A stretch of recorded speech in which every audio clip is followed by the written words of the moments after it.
Mga pre, congrats sa inyo ha. Ngayong darating na March 4 mga pre, meron pong madideploy mga kabayan po natin. Tandaan nyo lang mga pre ha, hindi po kayo napili dahil lang sa swerte. Ang pinakadahilan talaga pre, dahil hindi kayo sumuko pre. Dahil sa katakot-takot na determinasyon pre na ibinigay nyo Eto na pre, eto na yung bagong simula, bagong kwento ng buhay nyo.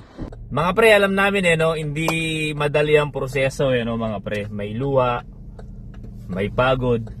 At syempre pre, may kalakip na panalangin yan o dasal na inyong ginawa kung bakit kayo napili mga pre, napili na mapunta dito sa Canada mga pre. Eto na mga pre, eto na yung papalapit na pangarap pre. Eto na, halos abot kamay nyo na mga pre. Gusto ko lang sabihin pre na huwag nyo kakalimutan pre kung saan kayo nagsimula.